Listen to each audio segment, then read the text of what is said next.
this project, it's quite unusual that I get to meet people face to face. And whakawhanaungatanga, which means like reciprocity and exchange, is a really big component of Te Ao Māori. So it's like we believe that the best way to do things is to share kai, to share food, and tell each other about our backgrounds, our family histories, and it's the best way to start anything, any kaupapa or topic. Kerry had this concept of home to home, and I thought it was really important. It was part of the brief to partly show locality, which was New Zealand, Aotearoa, and then within that Tāmaki Makaurau, Auckland, and the uniqueness, I guess, of what it is to live here, and the unique connection that we as Māori have to the land, to the waterways, to the whenua, and the way that we believe in Te Ao Māori, everything is interconnected. So part of our catch-up was going down to the waterfront, and we listened to a video by one of Tui's whanaunga at Te Wharikura. And he made the statement, I think he said, Herenga waka, Herenga tāmaki, is that right? Mm-hmm.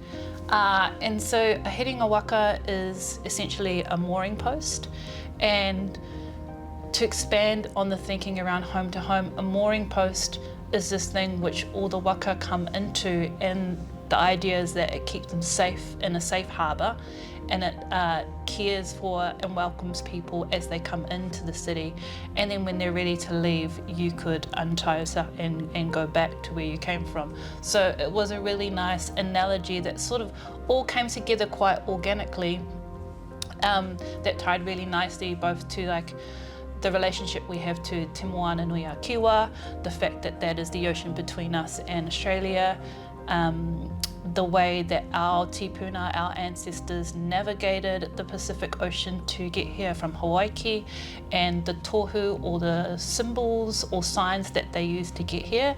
Those are sort of things like birds, manu, ika, the type of fish that were in certain places would determine how they knew where they were.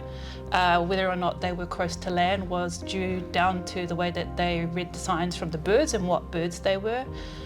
The winds was what would propel the waka forward, and so all these different connections and mātauranga that our ancestors left us helped them to be able to safely guide and navigate their way and their people to Aotearoa. So yeah, that was kind of like my thinking around it and trying to bring all those ideas together. I don't know, do you have any? Yeah, I think for me it was about what was happening in Australia with their moemoeā and how the connection there, and because we're all about connection, So whakawhanaungatanga is about also, for me, the understanding of finding a commonality, and then that's what brings us together, and that's what brings our connections together. So how do I use how their people live and the narrative that we were given, and then how do I align that to Māori and what we do in Tāmaki Makaurau. So, and for me it's about manaaki, and we can see that we as a people in Tāmaki Makaurau, that's what we've been, I guess, privileged with doing, making sure that we create that safe haven for our whānau to come to. So that's where that home to home came from me. So it doesn't matter where you come from, when you come into Tāmaki or into our Herenga tāngata, Herenga waka, you have that safe haven. The home to home concept is something that we do quite well at Te Tokatumai at Auckland Hospital, and as part of making sure that we're looking at someone holistically. And I think that's a part of how Chloe's designed her concept. You can see the holisticness of it. It's taken into the way that we're seen, the way our thoughts are, not just someone coming in, having an operation and then going home. Putting some heart and some soul into that, I think, was another sort of idea that I had come just with our kōrero that we had. I talked a bit about tuku whenua, so that was the gifting of Tāmaki Makaurau, why it was gifted, and that just sort of the whakatauki, Herenga waka, Herenga tāngata encompasses everybody, whereas Herenga waka, Herenga tāmaki is just about the Auckland city itself. So yeah, I think it was just really myself trying to align with the Indigenous of Australia to make sure that we did them justice as well and carried on their stories and make sure that we look after everybody that's coming into Tāmaki Makaurau. Herenga waka, herenga tāngata, it's basically like, it's quite lyrical, like it's not a mundane sentence, it's multi-layered and multifaceted, but it's an analogy for the many perspectives, the many people, the many waka coming into a single point and tying together. So we thought it was a really nice analogy for everyone coming from around New Zealand and Australia and further afar, coming to share, I guess, their different kōrero with other experts and their knowledge. So I thought it was really fitting, I guess, for this project. And the here of it all, the weaving of them, the binding. Yeah, and then all these different sort of kaupapa, all the different talents that everybody has and how they're going to weave that together over the time as well, because that's what we do, weave our stories together. And I think through Chloe's designs really captured, and then sort of you keep going looking back through it, and the more that I'm learning about being a non-clinical, learning more about the language and things like that, and seeing some of her designs and having a sort of deeper look into it's probably seeing it differently from when I first saw it, and some of the images where it's sort of you taking in that real anaesthetist look of the whatu, the eyes, and then the unconsciousness, and that next sort of level where we sit as Māori when we're in meditation or in karakia, and sort of looking from the outside in is where we see ourselves when we're in that state of sleep. Yeah, and it's really made me look at things a lot differently going through this journey about our images and the way we present ourselves, which is obviously carried on through the conference with the different names that we've got coming through now with all the different rōpū, and that Māori see things in a 5D as opposed to just what's in front of you. Yeah. I guess it's like a really big thing, especially in design, where Māori design really is different to conventional design in that there are some real spiritual aspects to our culture, and even if they're not something that you practice, they are still something that you would acknowledge, I guess. So even when we're talking about the ocean, we're also talking about the atua related to that ocean, because we see things like the ocean and the sky as embodiments of our tipuna, which we are connected to. So, and I can understand that's really hard to explain or to translate outside of our culture, but I guess it's why tāngata whenua, people of the land, it has that implicit, I guess, connection that we reference, we whakapapa back to the land, and we see the land as our tipuna, as we are descendants of it, rather than coexisting, I guess. When I'm designing, I have to be able to create a symbiotic loop for it to be successful. So my culture informs my work, therefore my work must be robust and researched enough that it can feed back into my culture, which I think is probably another thing that's quite different from conventional design.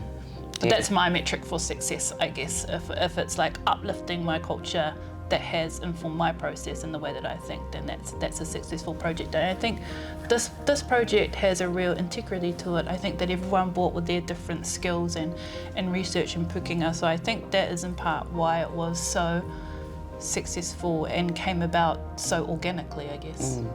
And I think when you talk about that organics, that coming together organically, for me, we're brought together for a reason. Our tupuna would have seen me and Chloe together at some stage within our paths crossing, she's got my tupuna's last name, first name is her last name, so there's lots of, that's that interconnected stuff that we have, and I think once you kind of understand that sort of stuff, you'll get a slight insight to who we are as Māori, yeah. And I know that with this conference, having all these people here, you're going to get that interconnectedness of, oh, this is my field specialty, and someone will go, oh, that's me too, and then now you've formed a new connection, which will be a lifetime connection because their paths for some reason have crossed, and therefore you're making new stories, you're making new pathways, you're making new avenues for our whānau that are coming through the hospitals. You have different ways of thinking, and then it just creates this, what we have today. I think it's really important that from what I've been going through is that we take away the roles of people and actually start seeing people for people and not what you do for a job. And because we all do the same thing anyway, you know, we all have a job, we all do, you know, you're all an anaesthetist, you're all in your field doing something. But when you actually take it down to the person, you then are able to relate differently. And I think that's where this home to home is. When we look at a patient or a tāngata, a person, we're actually seeing a person, not a title, not a condition, not anything, but, you know, sort of our patients and our whānau and our tāngata have families, they have iwi, they have, and even if they don't, they have themselves. Yeah, and I think that's where the home to home comes from me. Yeah, because home's in your nāka way, it's in your heart. Yeah. I also think in the design, yes, it has some of the significant birds and from this area and other elements to it, but beyond that, it's also about identity, about trying to evoke a sense of emotion of what we feel towards our natural environment. It's got tikanga, it's got intention, it's got whakapapa that go beyond just the elements that are in the design itself, and I think that's also really important to acknowledge. It's quite a hard thing to do, to translate somebody else's vision or intent for them.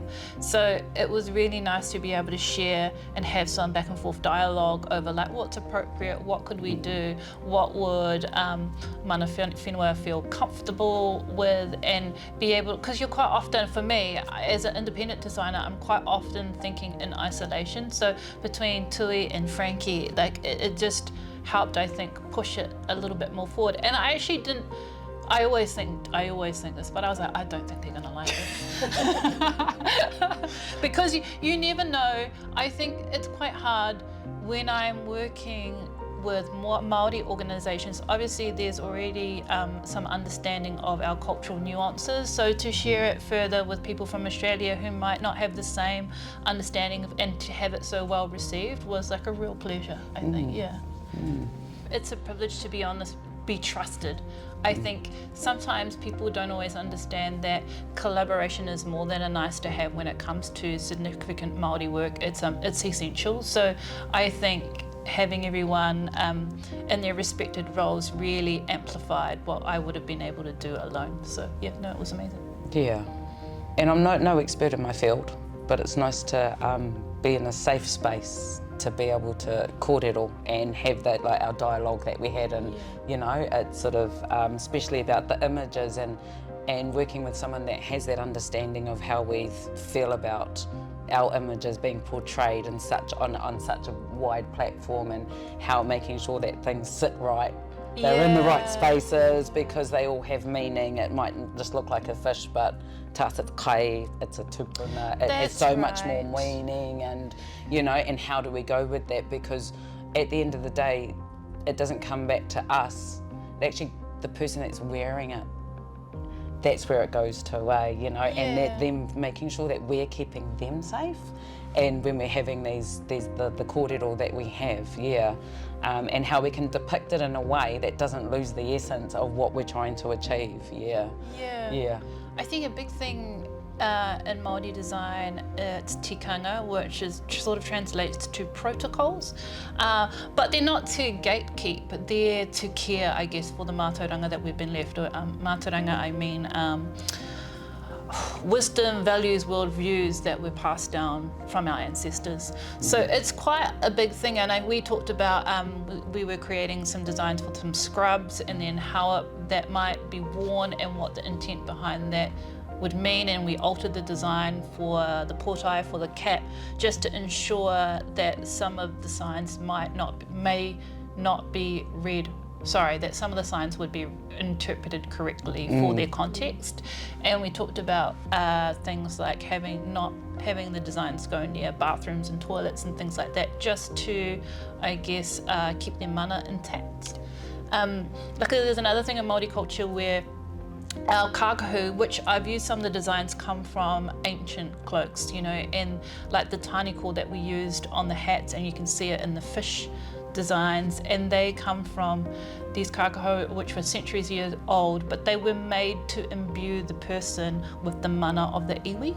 So, that's pretty massive. So then that's, I guess, why we have to be so careful when we're doing it, because you want the person to feel uplifted and really proud to wear, and show the design, but also to be protected, I guess. Yep. It's also just amazing to see non-Māori get really excited about our culture and the way that we do things. It's such a joy when you see people that are genuinely interested in the way we do things and actually want to understand further why they've been done a certain way, because you don't always have that. So, yeah. Yes, we're fortunate to be in this position where we can support and give the awhi, but it's actually forming those, and I'll go back to it, it's all about relationships, and it's making sure that your relationship is almost a slow burn as opposed to a hard and fast, because you're never going to get the good results at the end of it. And I mean, Kerry and I have had years to get to know each other, and I know her whānau and her husband really well, and so that was that added thing. But to actually get to know Kerry, that was different, and to understand Kerry's ngākau and her heart and the real, the goodness of it. We don't often always get that, and we do get a lot of the tokenism, which is what I don't stand for. I wouldn't be here if that's what I felt, and I felt that when you did come over, that's what I felt from you guys as well. I think so and too. Made me. Like, I've got to do a good job. Yeah. I've got to do a good job for Jen.